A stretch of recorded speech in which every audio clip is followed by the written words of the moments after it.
Yesterday was brutal on the NASDAQ. I don't know if you guys were watching the NASDAQ yesterday, but the NASDAQ yesterday from top to bottom was down 7%. I think it closed about 6% down yesterday. And given that Bitcoin has been tracking the NASDAQ, I think we did pretty well. I mean, I think if you look at Bitcoin yesterday, I think we did pretty well holding it around 29,000 because we should have and we could have capitulated. And maybe that's one positive sign. There's also another two indicators that are showing us that we could get some kind of temporary relief. So today is all about whether we're going to get some temporary relief and whether this bear market is going to be drawn out for as long as people are talking about, because there is a lot of talk about this bear market being dragged out. And if it is, then I've got brilliant news for you. Brilliant news for you. So today's going to be a big show. And before we start the show, you can decide how you want to start the show. We can either do this.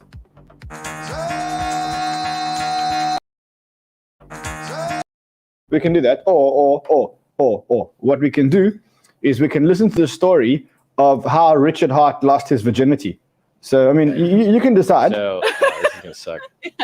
Do I see a blush? Yeah, I'm probably blushing now. So you guys, okay, I'm driving in my Ford Bronco, right? You tell me, if you want the song, just tell me. And if you see a hot chick, obviously you have to yell at the window. So I yell at this chick. Obviously. And then the response is always, they're not into it. But this one's into it. I'm like, oh, this is weird. I guess I'll make a U-turn.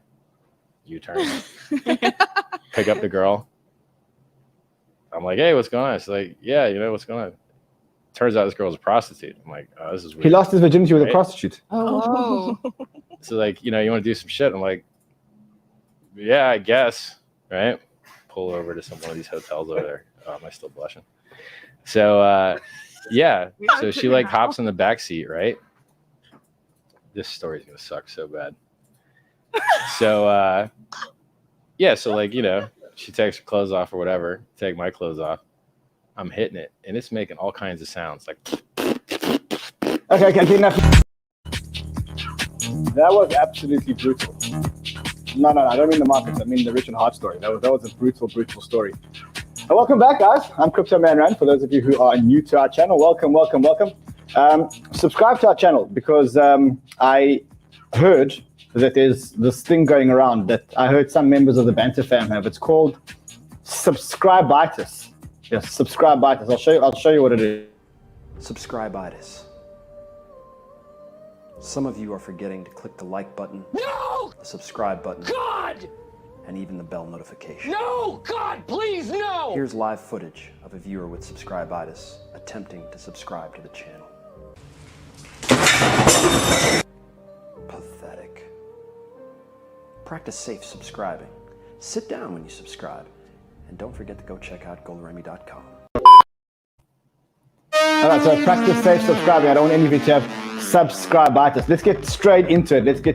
Good morning, good afternoon. Tell me where you're at in the chat. Tell me where you are, the survivors of the Banter fam. And I know you guys are survivors. Someone asked me, how the last week was. And I said to them, let me describe the last week to you. It was like I was playing in a poker tournament. And I was the king of the stack. I won every hand, and I was the king of the stack. And then I played one hand. And my hand destroyed my entire stack. So now what I'm left with is I'm left with a much smaller stack than I was before. I'm no longer king of the table. I don't have the most chips on the table. And now I've got a choice to make. And the choice is whether I'm going to continue to build the stack and to win every hand and to start focusing on every hand and every trade that I make and eventually to become king of the stack, or whether I want to tap out of the table and go play with the smaller tables, maybe go play stocks or something like that. And of course, the answer is I'm going to rebuild the stack and I'm going to make my stacks the biggest stack. I'm going to become the stack king of the table. So yeah, that's what we're going to do. We're going to become the stack kings of the table. All right, let's get into it. Let's talk about yesterday, because yesterday was, I think, quite a turning point. In many ways, it was a turning point. Why was it a turning point? Because you had the NASDAQ getting brutally hit, 6% down on the NASDAQ. And then you had Bitcoin, and yeah, I mean, Bitcoin did go down, but you can't compare what happened to Bitcoin yesterday with what happened to the NASDAQ yesterday. So that's one reason why there was a turning point. There was some kind of a break in correlation between Bitcoin and the NASDAQ for the first time in a long time. And I think the reason for that is because crypto had its meltdown last week. And I think it's I think we got hit the hardest that we're going to be hit in a while last week. We had this anomalous cataclysmic event last week, which is the $80 billion liquidation of Luna and all the associated products. We're going to talk about some of the fallout of that today. But that, for us, I think, was near the low. And what we saw yesterday was we saw the NASDAQ going down, and we saw Bitcoin not really following the NASDAQ. So that was one turning point which I saw yesterday. The other turning point that I saw yesterday is a little bit more concerning, or maybe not. And the turning point that I saw is that the NASDAQ went down and looked like that. But this time it wasn't because of inflation fears. It wasn't because people were worried about inflation. This time it was almost as if there's another battlefront that's open. Because this time it's not about the Fed and whether or not they're going to be aggressive and raise interest rates. But now it's about a reality that's setting into the US. And the reality is that the US is moving into recession. You're getting these big companies, Target, a whole lot of other companies, Walmart, Target, and all the companies that have been reporting, all missing their earning numbers and missing their earning numbers by a lot. So these guys are not just missing their earning numbers, but they're missing their earning numbers by a lot. And I think that the US is starting to come to terms with the fact that this economy is slowing down and they could be entering recession much sooner and a much deeper recession than they actually think. So listen to this. This was an interview with a guy called Gene Munster on CNBC. Listen to this. Gene, how did you sleep last night? Just as a first question. Well, you guys get up really early in the morning, so it's an early morning for me. Outside of that, I slept not so well related to the market. I still am cautious, and I'm encouraged about what happened with BJ wholesalers and Cane Goose, but it doesn't change the bigger picture, Joe, which is ultimately we have Cisco, Target, Walmart, Netflix. We have these giants starting to miss and guide down. And you can justify each of them, whether it's a supply chain issue or something around content schedule.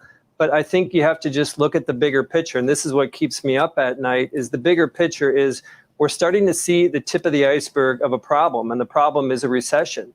And I think that, the market is still grappling whether that is a reality. And my experience has been that when you start to see some of these big bellwethers start to tip downward, and it's more about these big megatech companies, when you start to see them tip downward, you will see more of them. It's not going to be in the March quarter, obviously. We've seen that play out. It's about the June and September quarters. I think we'll see more of that.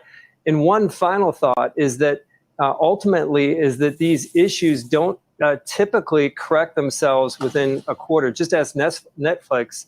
They had that big step down and then a subsequent step down. And so you see what they're talking about is they're talking about a recession. And I think what we need to face now is that the US is definitely going to go into recession, and that the Fed has kind of one thing on their minds. The Fed is worried about one thing. And that one thing is they want to stop inflation. They don't look at the markets, or they maybe do look at the markets, but that is not their first priority. Their first priority is to reduce and to fight inflation. And they're not going to stop until they reduce or fight inflation. And there's the adage that says, don't fight the Fed, never fight the Fed. And if you didn't fight the Fed when they were printing money, you would have made a whole lot of money. It would have been suicide to be short while the Fed was printing so much money. And now we're getting the reverse of that. And again, the traders don't fight the Fed. The Fed have told you that they are obsessed, focused, will not stop until they get the inflation numbers down. Now, if you want to go and fight that trade, well, you may get caught on the wrong side of the trade. Again, I say to you that it could be as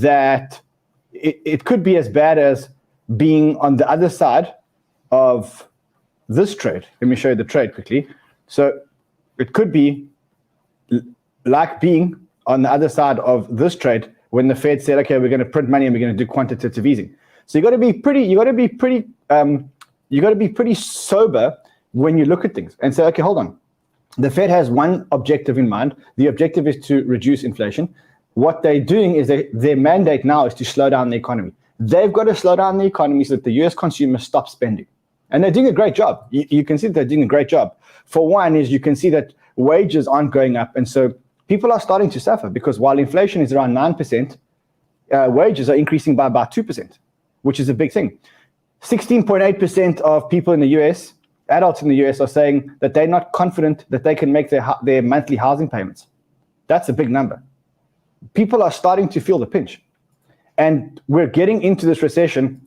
And as I said before, the Fed is not looking at markets. The Fed is looking at this single-minded. And if you look at what happened in 2008 when the Fed said the same thing, this is what happened when the Fed reduced inflation. And this is what happened to the markets. And this is kind of where we are. So what we're seeing now is it would be silly to try and fight this. It would be silly to try and trade against this. It would be silly to think that this is going to be a short-term thing. So the best thing that you can do is actually face where you're at and position your stack of chips and start playing the game like the game that you're actually playing, and not try and play a bullish game in a bearish market. Because if you are playing a bullish game in a bearish market, you're going to get wiped. So later on in the show today, we're going to talk about how you should be playing this game to maximize your chips at this poker table. Because if you do play this game right, when the tide does turn, and the tide of course will turn because the tide always turns, because this is just a pullback, a setback, which is actually pretty much required to get markets into equilibrium. You can't have markets that continue to go up and up and up. You need some kind of correction. And if you zoom out, this correction will eventually disappear. So we'll show you guys how you should be playing your stack of chips. But before that, I do want to bring in David, and I want to see if he agrees with me around the Fed's mandate and what the Fed's doing. And then I want to see how long he thinks this will last. David, welcome, man. Hi, Ran. How you doing, mate? Good to have you here. No, thanks for having me on. It's I think you asked me the question just a couple of hours ago, and I was like, "Yep." Yeah, I think Fred reached out to you and said, "Yeah, let's do it today." Very keen to hear your thoughts. It feels to me like the Fed is very, very, very single-minded in their approach, and they're going to do whatever it takes to reduce inflation, even if it means that the US goes into a recession for 1 or 2 quarters. They're going to nip this thing in the bud. What do you think?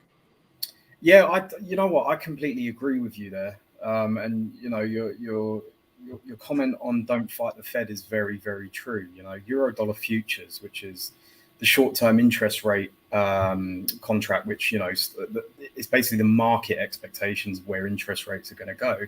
That started pricing in hikes back in about September.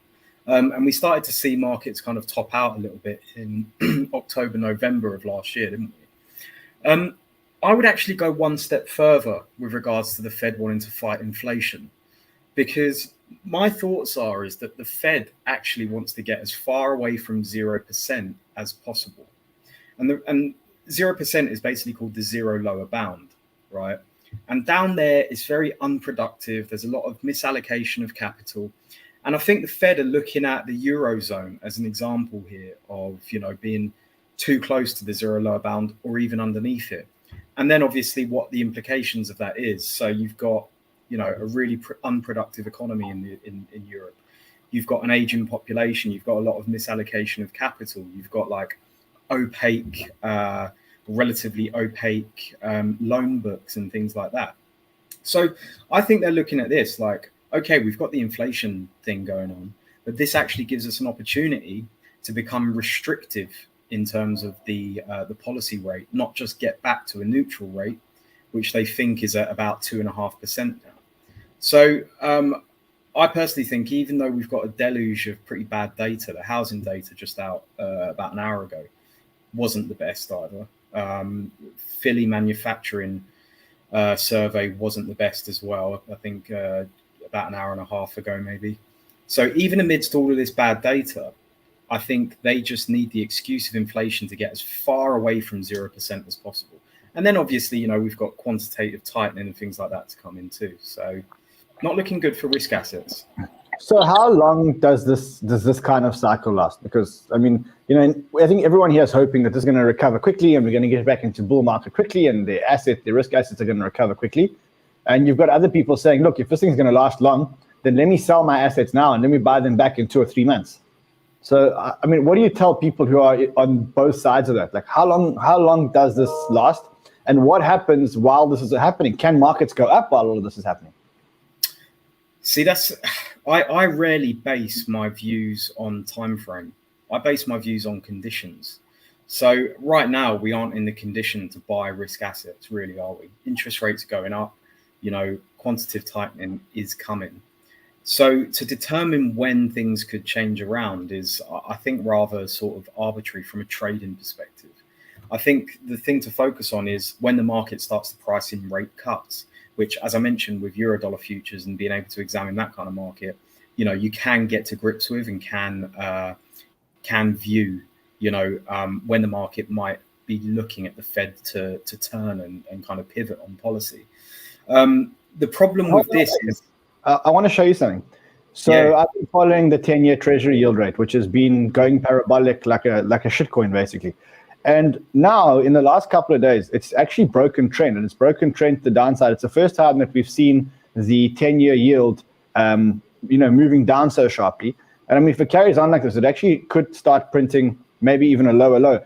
If it does that, that's an indication that the markets have done the Fed's job, isn't it?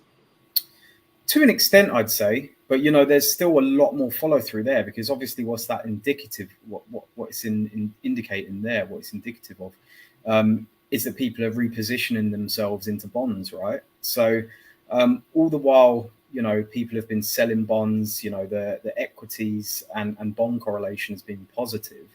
Now it seems like we're kind of moving more to a negative correlation, which is very much risk off. And this is one thing that I created a little diagram about market cycles. And interestingly, we've got basically right now, we're right in between caution and risk off. And one of the big indicators is when the CEO surveys come out and they are, you know, quite pessimistic. Yes.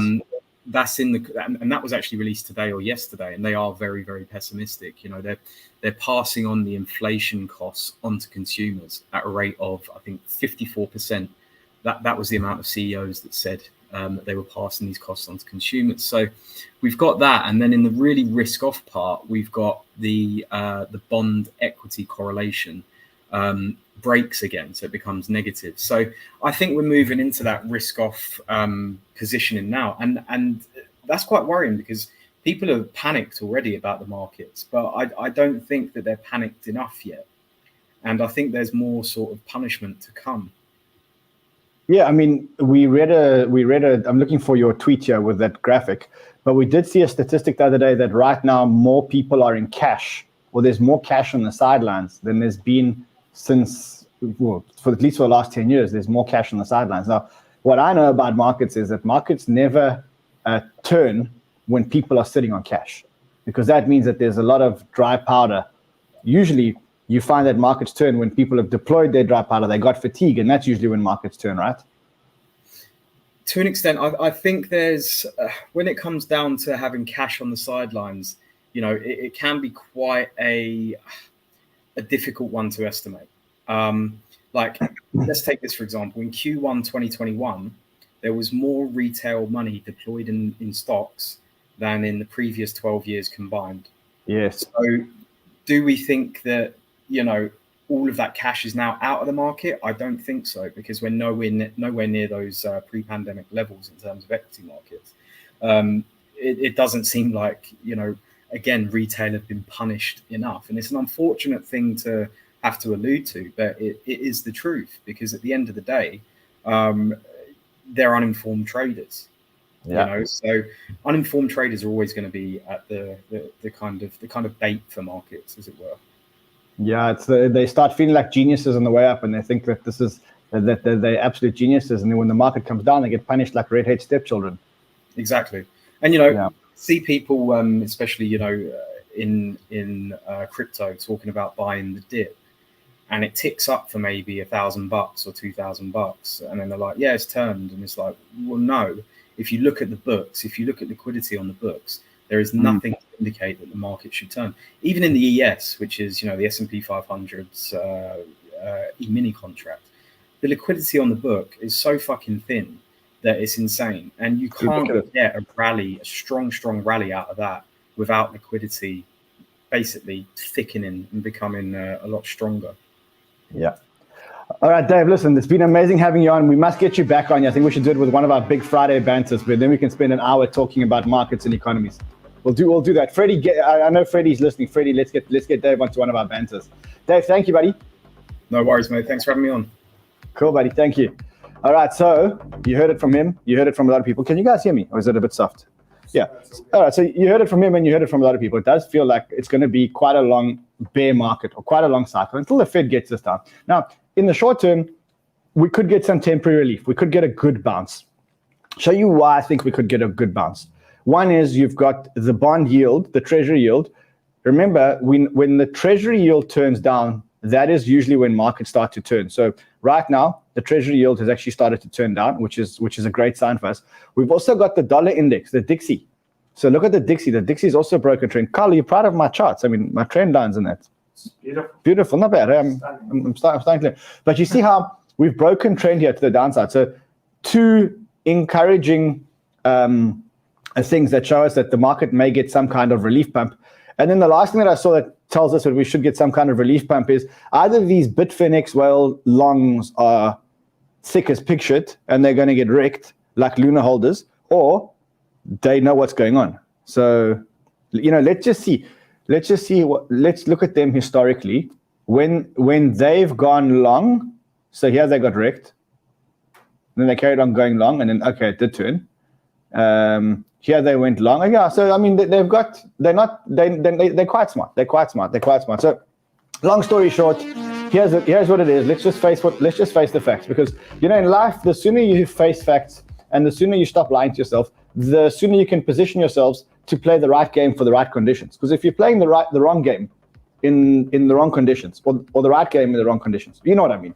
If you're not playing relative to the conditions, you're going to get wrecked. In 2017, 2018, I was a bull right through the bear market. Okay, I got whacked. But I did a couple of things that helped me.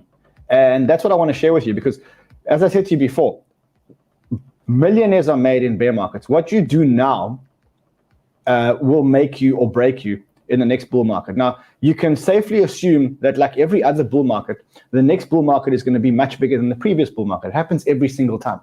Remember, when we started last bull market, the market cap of crypto was about $300 billion. We got to $3 trillion, right? So you had a 10x increase in the market cap of crypto. And so what you can see is that the magnitude of the bull markets is going to get bigger and bigger. And how you position yourself in the bear market will determine how well you will do in the bull market. The people that came into crypto over here, and they came as I mentioned to you, and they came as tourists, they didn't make any money. So if you look at, let me just get this chart right for you guys, and I'm also going to burn the studio. So if you look at the people that came into the market, let's actually go into a weekly. I think it makes it a whole lot easier.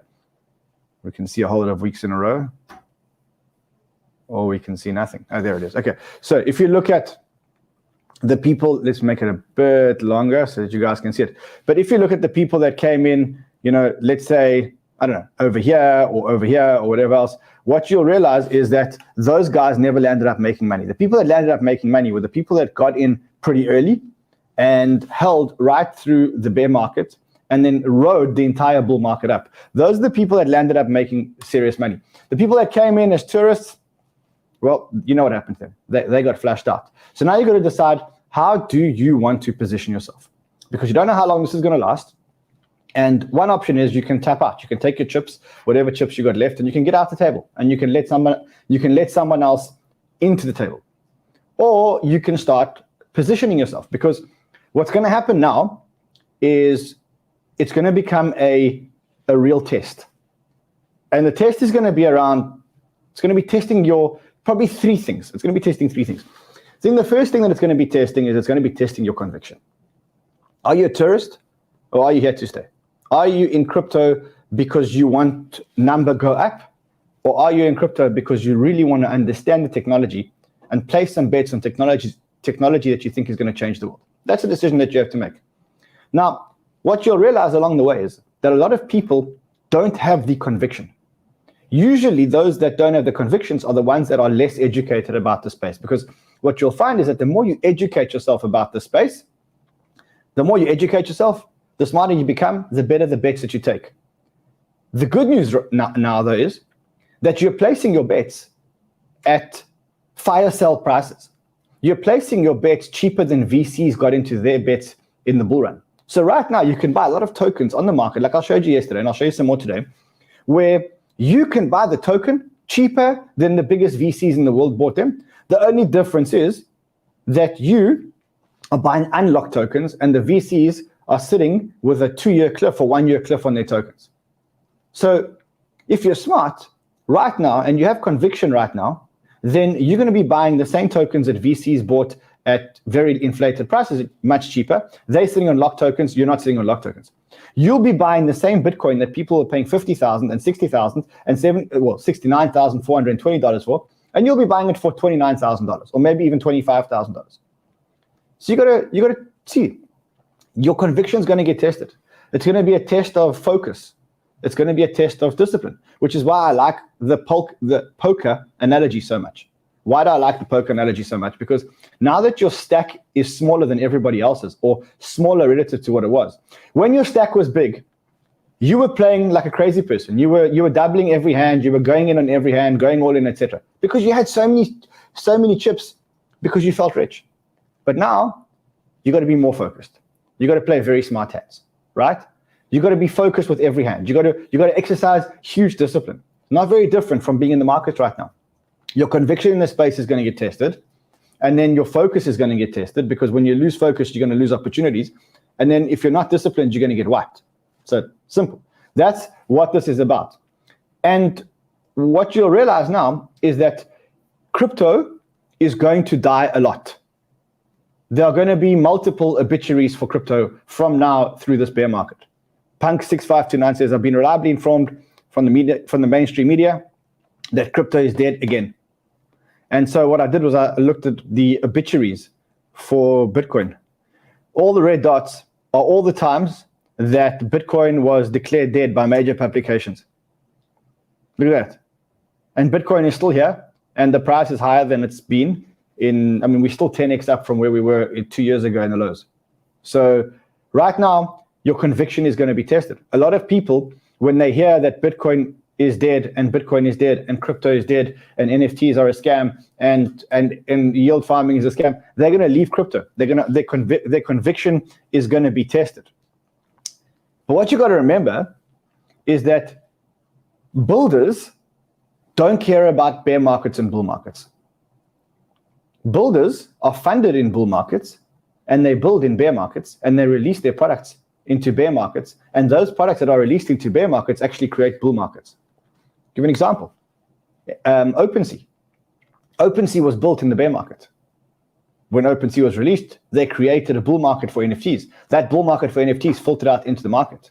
So what you'll start seeing now is you will start seeing that there'll be a lot of projects that were funded in this hype of this bull market, actually putting their heads down and building for the next 12 months. And then when they launch their product, then they're going to change markets. Ethereum was built in a bear market. Uniswap was built in a bear market. OpenSea was built in a bear market. Phantom was born in a bear market. I was there. I was an advisor to them when they launched. Nia was built in a bear market. Okay? All the best projects were built in a bear market. And what you'll realize, the difference between VCs and retail investors, the difference between VCs and retail investors is that VCs continue to invest through the bear market, and they love the bear market. You know why they love the bear market? Because in the bear market, they're getting what they want way cheaper. They're getting more time to do due diligences because they don't have time. They don't have to rush their due diligences because there's no more FOMO, because projects aren't raising money in 20 minutes. And what they also find is that a lot of the bad projects die. Bad projects can't raise money in a bear market. So the result is that they're never born, and so that they're less scams. And so I know this feels tough. I know this is shit. I know we were much happier when we were rich and swimming in lunar tokens. But the reality is that we are where we are now, and we've got a smaller stack of chips. And now we've got to play, and we've got to play like VCs. And actually, as I said, we have an opportunity to be better than the VCs. We have an opportunity to be better than the VCs because they've in at bull market prices with locked tokens. We can go into the market and we can buy the same tokens for cheaper than the VCs. I'll show you some examples in a second. Okay, so you got to decide now. Do you want to stay here? If you're going to stay here, your conviction, your focus, and your discipline are going to get tested. Or listen, take your chips, get up off the table, and let someone else come in. Let that someone else have a chance at making life-changing money and winning the tournament. That's what it's about. That's exactly what it's about. If you're going to stay here, you got to be focused and disciplined. And you got to remember one thing. Every single OG in this space, I said it to you. You can go look on Twitter. There's 1,000 tweets about it. Okay? What did they say? The first thing they say is stick around. Stick around. Number one piece of advice for a bear market. Stick around. Survive. Number one piece of advice in the bear market. Yeah, I think I saw another tweet about it. Stick around. Even our own producer Fred says, get rid of investments that you're not confident in. Take time to build your positions. Months, not days or weeks. Keep some spare cash because the market's going to continue to go down, and never be all in or all out. Markets are unpredictable. But if you see, there's a common thread here. Everyone's saying the same thing. Survive. Keep learning. Survive.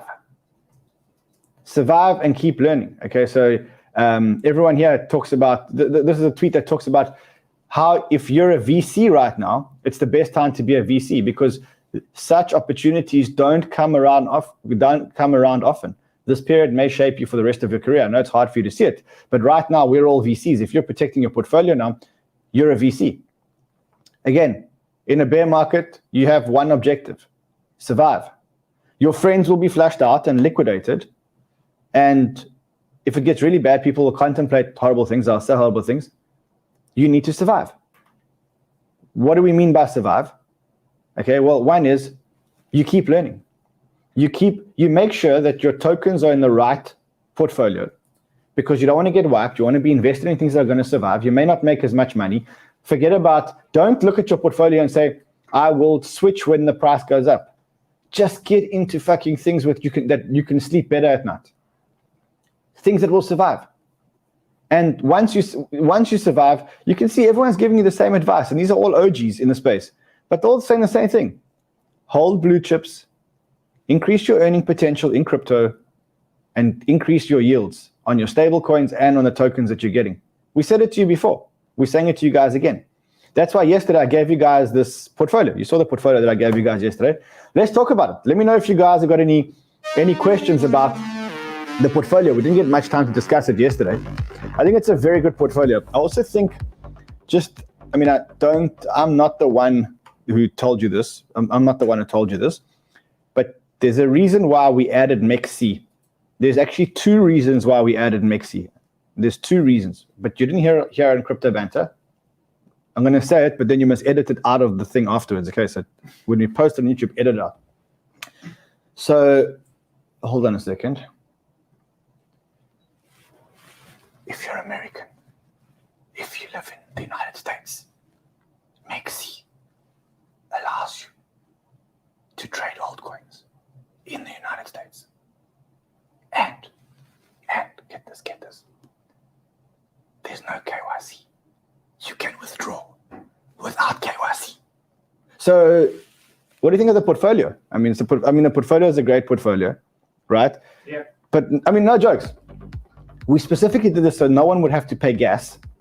And we also know that like 40% of you are in the United States, and you have a problem because in the United States, we have a problem that people can't trade unless they KYC themselves on all exchanges. Because in the United States, there's a good chance that a lot of tokens that we speak about may not be approved for a lot of exchanges because they may or may not be securities, right? Because of the SEC. So that's why we partnered up with certain exchanges. That's why there's referral links below, so that the people that live in America, if they want to, just as they wanted to, they could use the referral link below, and then they could trade altcoins and they could build this portfolio without actually paying any gas fees, right? So the SEC has entered the chat.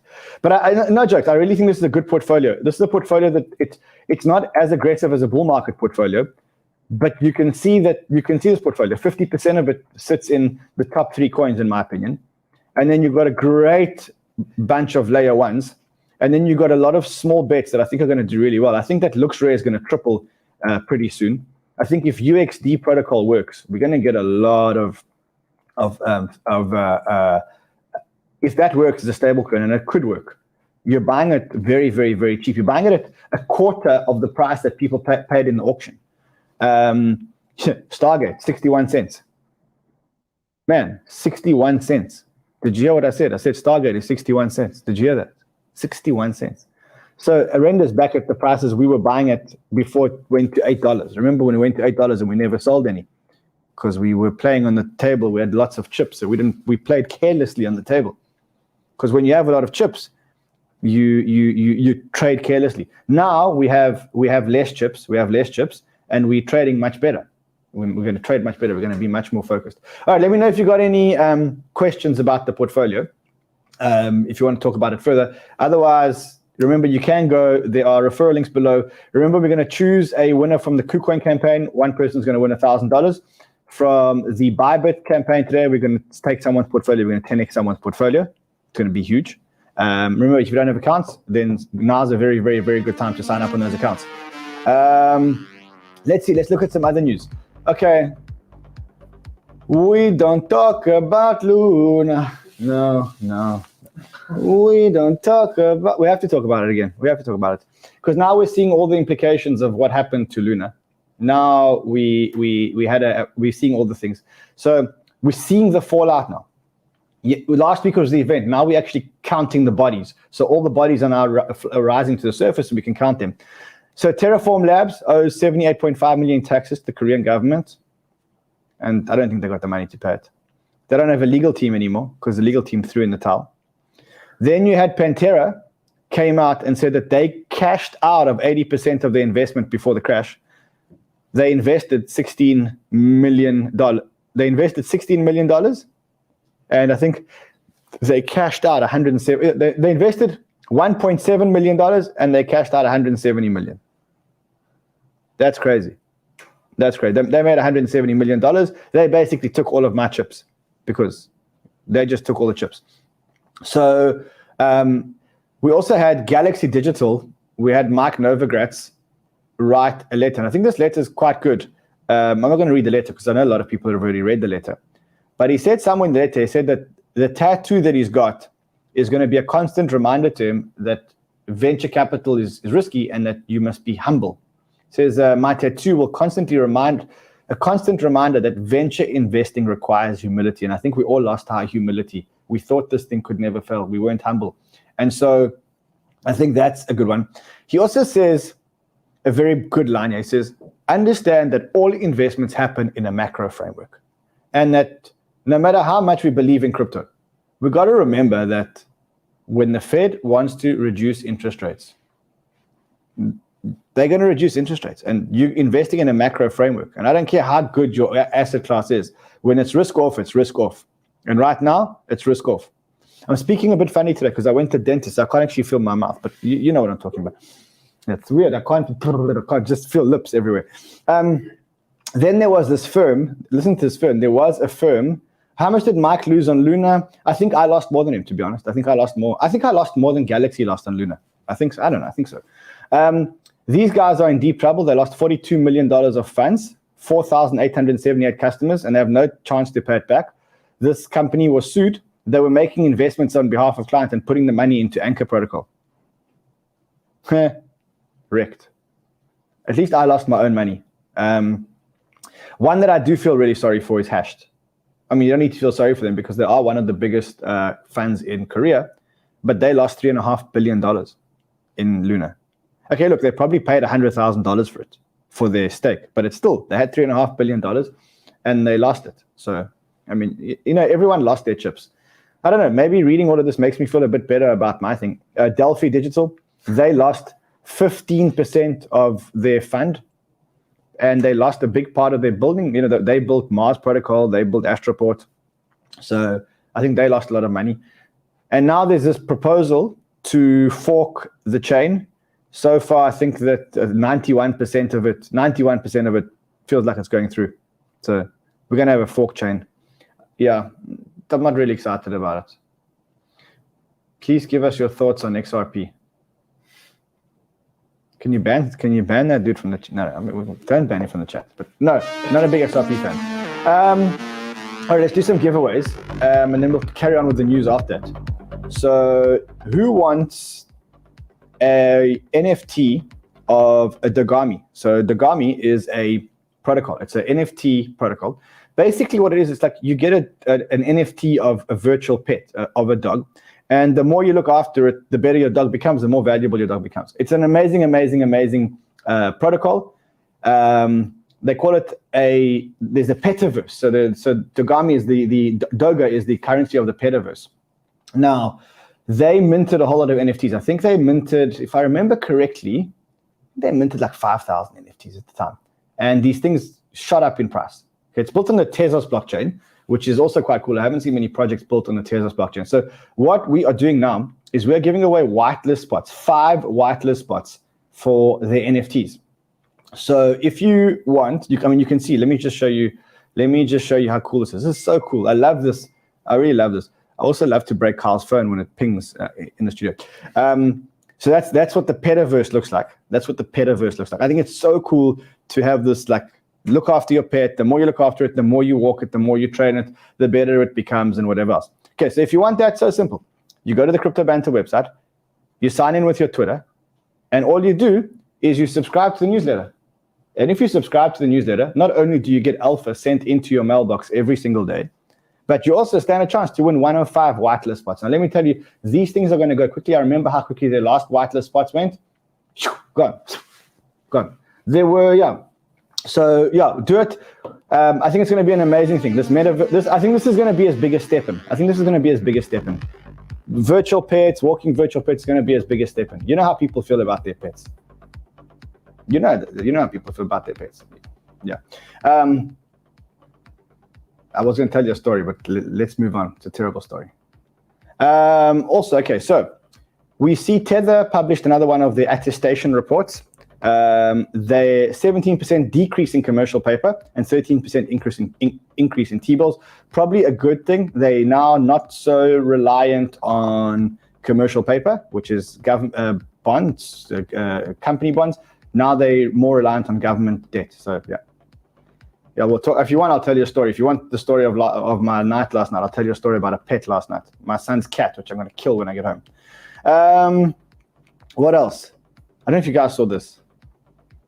So Elon Musk came out and said, in the past, I voted Democrat because they were mostly the kindness party.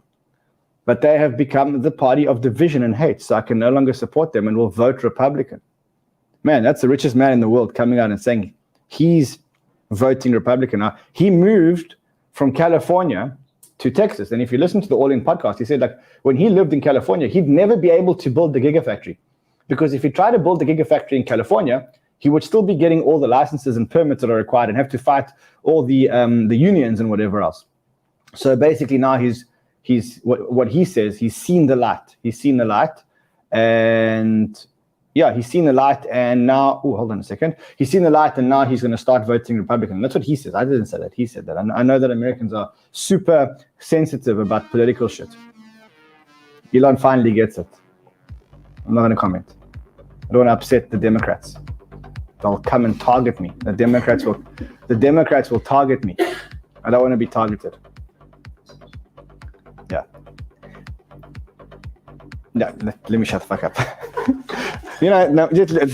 Sometimes it's better just to shut the fuck up.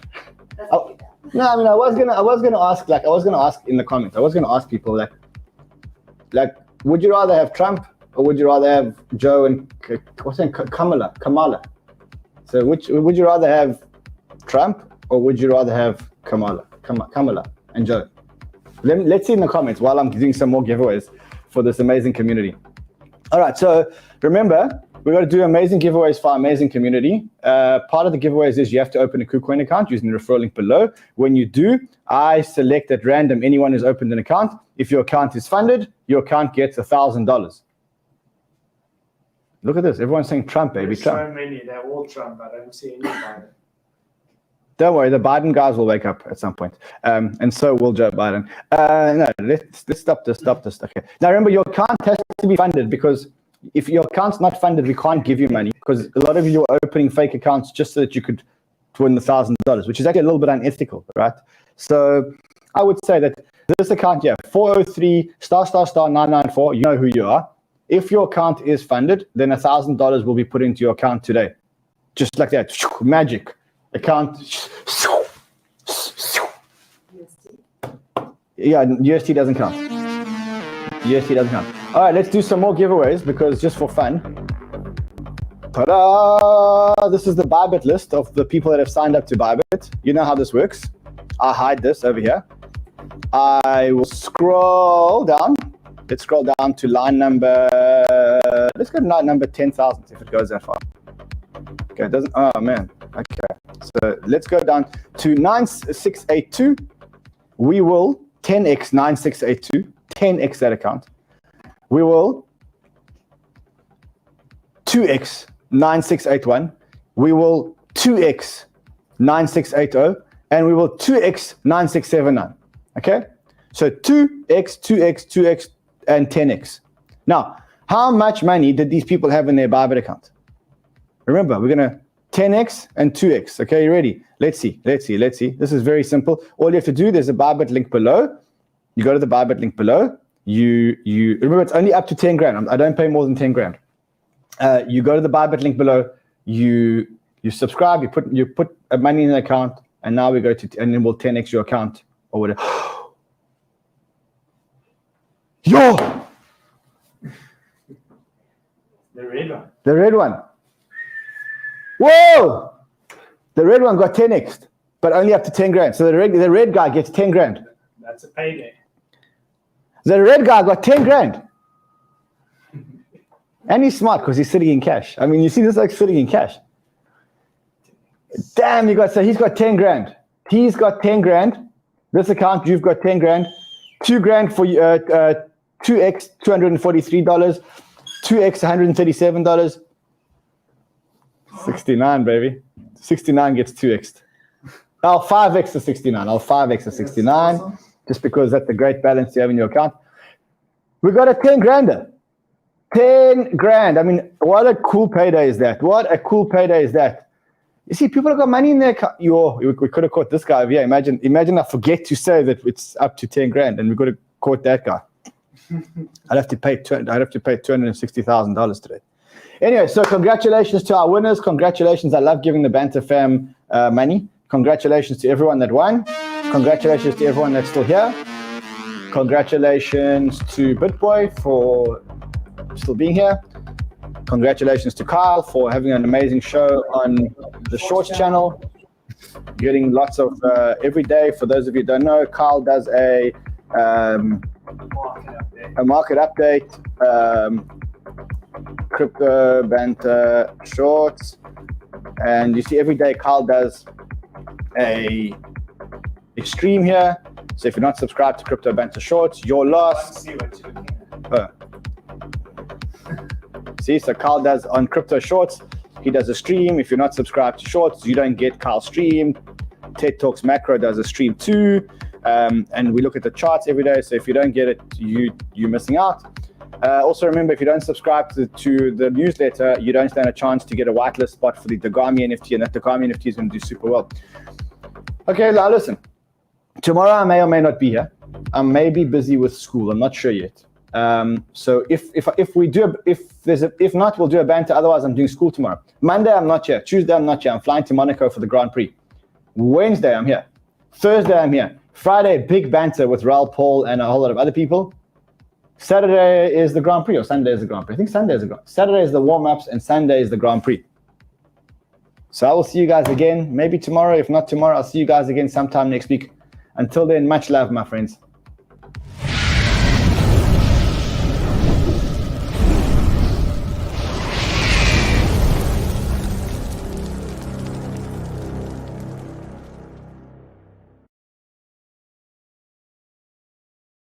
Somebody won 10 grand.